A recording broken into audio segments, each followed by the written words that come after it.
Hi everyone, today is another day of our interview sessions, and today we're going to be welcoming a new guest by the name of Naa Shome. She's commonly known as Shosho, and she's involved in so many aspects. Like, if you want to talk about social impact, she's there, fashion, she's there, social media, she's there, like she's everywhere. She's an influencer. But today we're going to be focusing on mental health, and we're going to be talking about how she navigates ADHD and any advice she has for young people out there. So stay tuned as we welcome.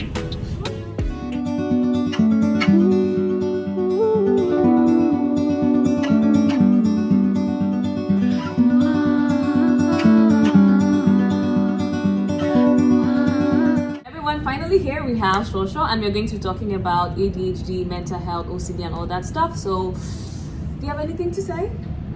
Hi everyone, my name is Shosho. My name is Naa Shome, but everyone calls me Shosho, so you are allowed to call me the same.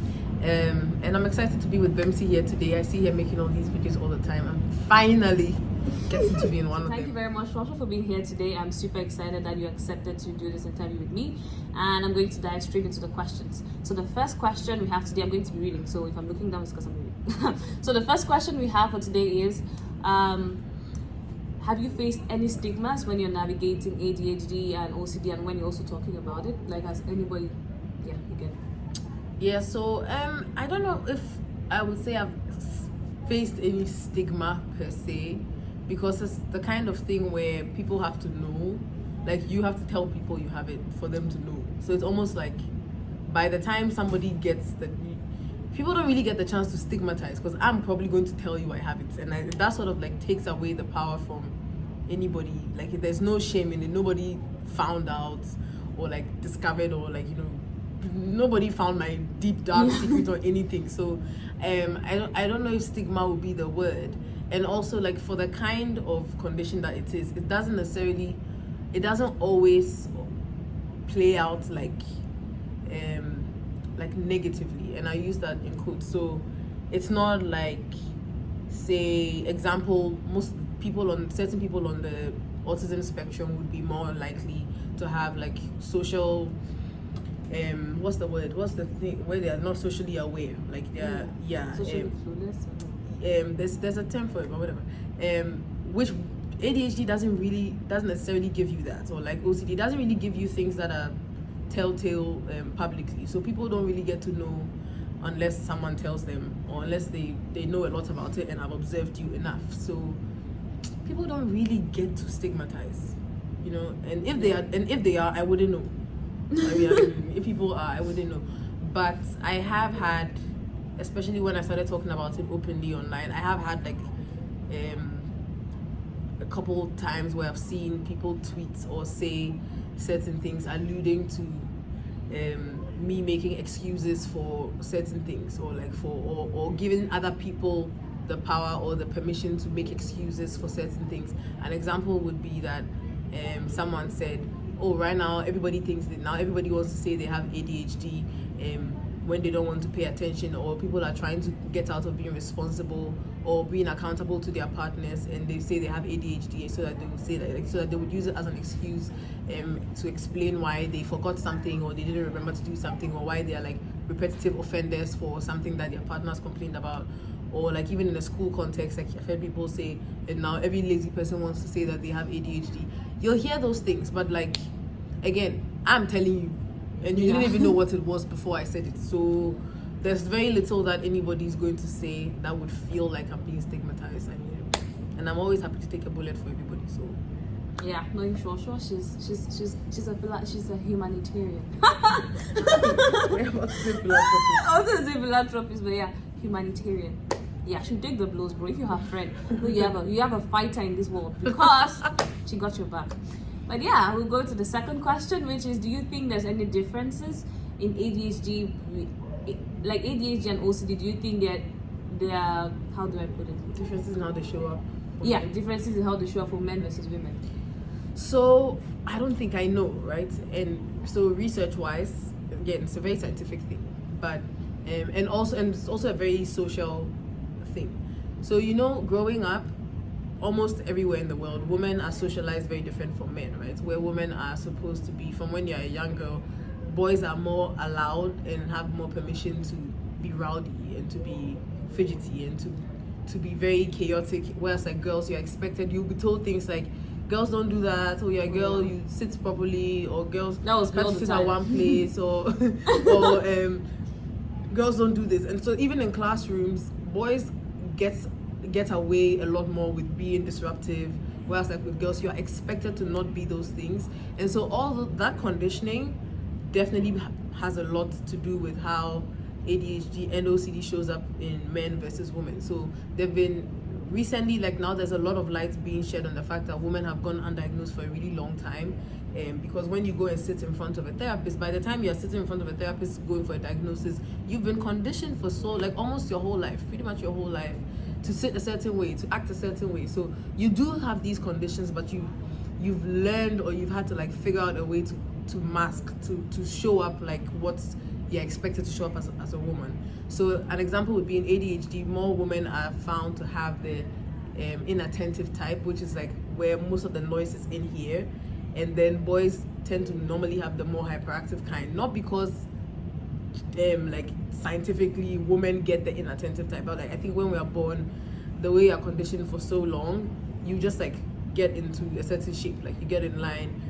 Boys will be hyperactive because they had permission to be hyperactive all the time, whereas like girls had to be, you had to sit down, you had to fidget, you had to like you had to find a way to show up like what women are supposed to show up as. And so for ADHD, OCD, and many other things, you find that one, it's harder to detect in women because the criteria used to diagnose is very tailored to what you see in men more, or in boys growing up, compared to women.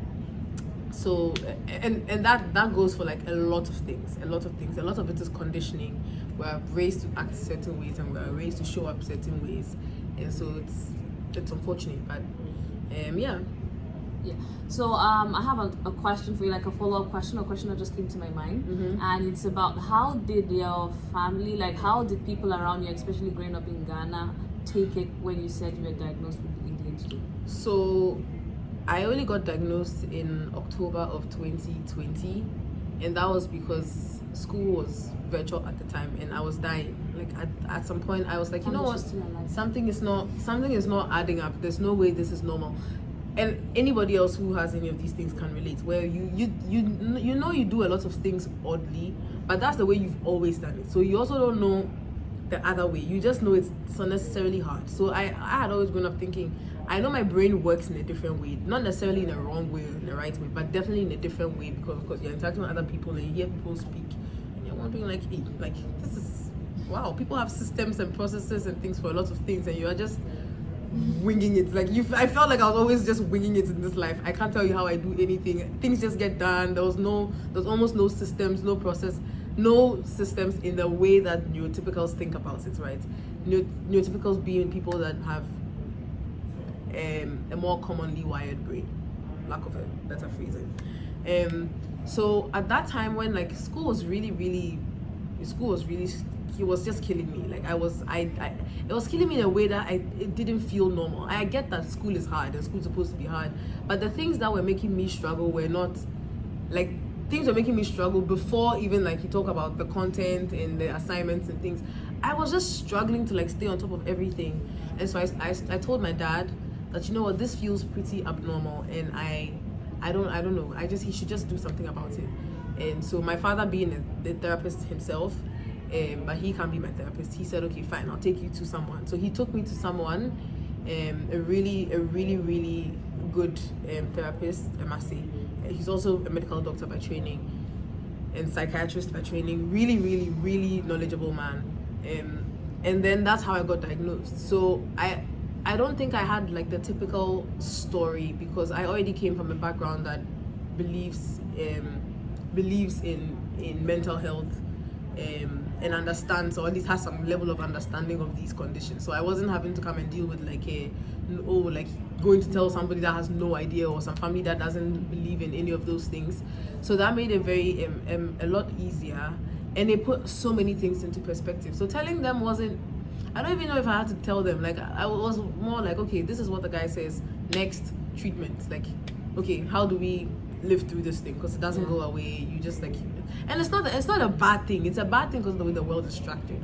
But on its own, and I think other people would agree, on its own, it's fine. Like, I'm fine the way I am. I just struggle because I have to interact with the way the world is, and it's not made for people like me. So that was it. Like, I don't think I had to like do a big break, but maybe more to my friends. I had a little bit of explaining to do, which wasn't even difficult because, fun fact, by the time that what happens is most of the time when people get diagnosed and you start talking about it and you start sharing with your friends, you realize that like you realize with your friends that there's probably a reason why you guys get along and why you guys are close. Like, it's very normal in my friend circle for us to not speak for like 3 months and then just pick up from where we left off and probably speak every day for 2 months and then go off the grid, and without anybody getting upset. Anybody, absolutely nobody gets upset genuinely. But I always used to complain, and at some point I was like, I don't want to be friends with anybody again that isn't already my friend, because I always felt like people are always complaining, oh, and then like you dogged me and you stopped talking to me, and it's like, oh, so when I got this and I started explaining, well, like maybe that explains it. Those people are probably like the normal people who, and it makes sense. Like it's crazy to have I understand why you would feel a certain way if you develop a level of relationship with somebody and then they just like X and then come back like nothing happened. Like, it's actually bizarre. But it's not bizarre for my closest friends and I. It's never been. But I always had that issue with everyone else. At some point, when people try getting close, I'm just like, nope, just stay in your corner, because you come and tell me tomorrow that I didn't text you, I didn't reply, I saw your text and I replied in 4 months. Well, I do that for everybody else. But I think like, so if anything, even talking to my friends was very liberating for all of us, like for all of us involved. Others have gone on to like find out that they themselves have ADHD or are on like the spectrum, the autism spectrum, interestingly. But that's like a very, very, very common trope. The more I've read about it, the more like people share their experiences, you realize that we probably end up in cliques with each other, or like just in cahoots with, because we get each other even without understanding that this is like the reason why we are stuck to each other and we hold each other so dearly is because we don't find enough people like us. Like, if you end up in a regular kind of like in a neurotypical friendship, then you'll struggle. So it wasn't that hard. Like, it was actually a pretty smooth process. Now that you're saying it, me, I'm feeling bad because I struggle having friends for a long period of time. Like, you're doing these competitions where they say 5-10 years friendship, I will not show up. Because I don't know how to keep in touch. Like, I'm not like that. Like, I'm the kind of person that you can text 2 months and then you stay away, and then come back after 3 months and text, and I'm like, I'm totally fine. Yeah, and I think and I don't think there's anything wrong. The problem is it's the expectation that stresses me out. Like, so for me, I like, you hear me say, oh, I don't make friends. I have friends and I hold my friends really tight. Like, I've had the same friends for a long time. I pick up friends along the way, like very organically. If I find somebody and then they make it into my lifetime purse, they are in there forever. Like, I don't care. Like, you are in there to stay. And that's also because none of us adapt. Like, none of us ever expect a non-stop kind of thing. If we've not spoken in months, my friends know it doesn't matter. If you're going through it, I'll probably call you. If I'm going through, I'll call you. I don't care if it's been 3 months or not. It doesn't change anything. But neurotypicals are just so weird. Like, why do you want to talk to me every day? That makes me feel not neurotypical. Even God, I'm still trying to talk to God every Seriously, day. it's a Even struggle. God, I'm trying to talk to God every day. And you're asking me, demanding me for my time. Okay, let's move to the next topic. My worries about me being neurotypical or not will be addressed later. But for now, I'm going to. The next question is, how can an average person without access to mental health professionals manage their mental health struggles? So,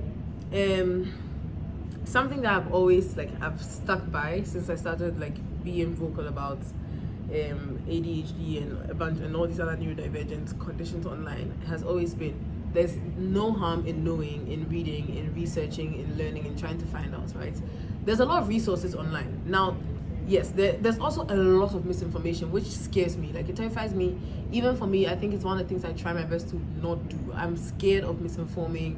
You will not believe the channels that like I go through, just like trying to understand things for myself, but mostly because I know that people use me as a point of contact to like learn things, to find things out. Not everybody's going to slide into my DMs and say, oh, thank you, or hey, I found this out, and they don't have to. I don't, the better anyway. But I don't want to be the person I don't want to be a medium of misinformation. And so what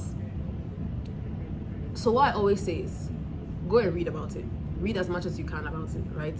And then seek out like information. You can ask people who are interested in this stuff and people who are knowledgeable in this stuff are happy to talk about it. Like, of course, I'm not saying go and beg a therapist for free. You probably won't get it. But you can have conversations about ADHD with anybody you know who's studying psychology, who is majoring in something, who has an interest in that, and who has proximity to knowledge, access to knowledge. I had an old teacher who was she was a psychology major. She was a therapist before. She doesn't practice anymore, but she's somebody she still studies, she still learns. When I have questions, when I have concerns, sometimes when I read things, I just put the questions somewhere. Then I'll schedule a call with her and we'll just go through all of them. She'll answer things. When I go to my therapist, I ask questions. I ask my father questions. I read the books I can lay my hands on. Of course, I'm not going to know. Human beings make those things. There might be flaws in there. There might be discrepancies in there. But what I find the most is different ways to cope, right? Different ways, which is free, like that's accessible to everyone, right? People talk a lot about self-diagnosing being the worst thing in the world. I always disagree. It's fine. Like, the only thing self-diagnosis will not do for you is give you access to medication.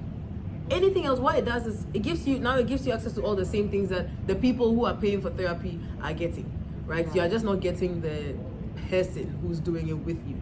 But then you get the things, like if you, depending on the commitment. See, ADHD is all about, you remember things, you know things. Actually, you don't remember things. You know a lot of things. You just don't remember them as and when you need them.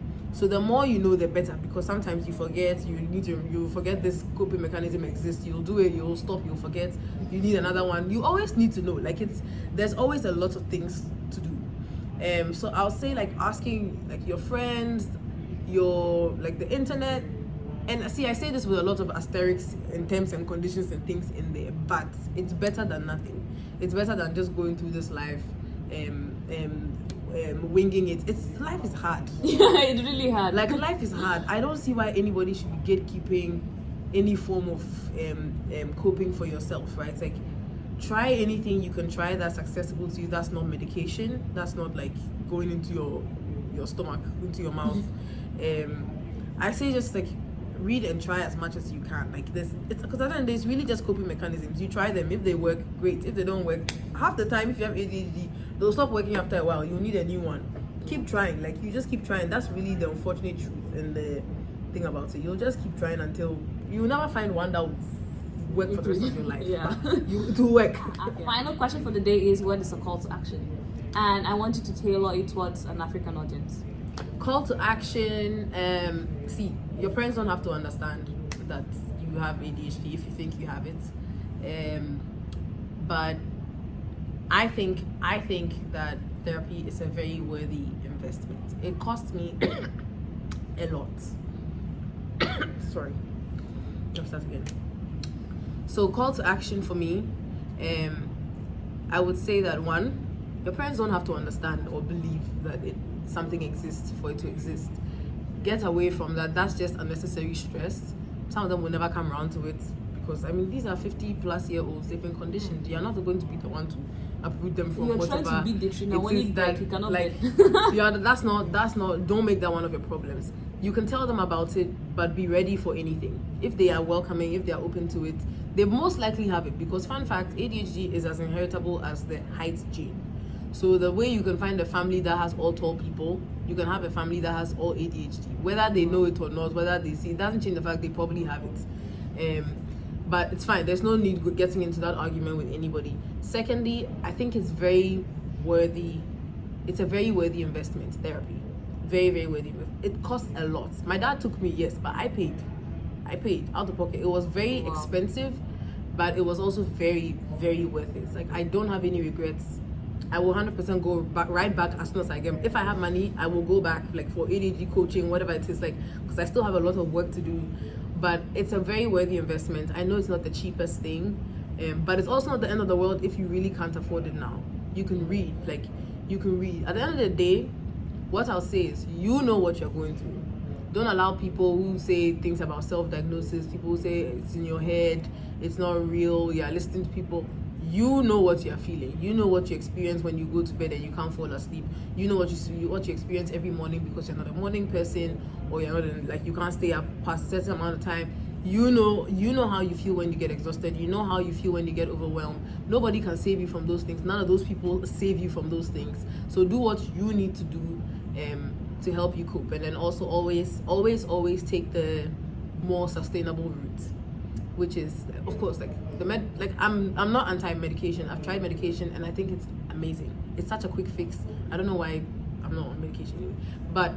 But if you can afford to go the longer route, which is the more sustainable, slower, more habit building and behavior therapy routes, 100% take that route because it equips you with things that you could keep for the rest of your life.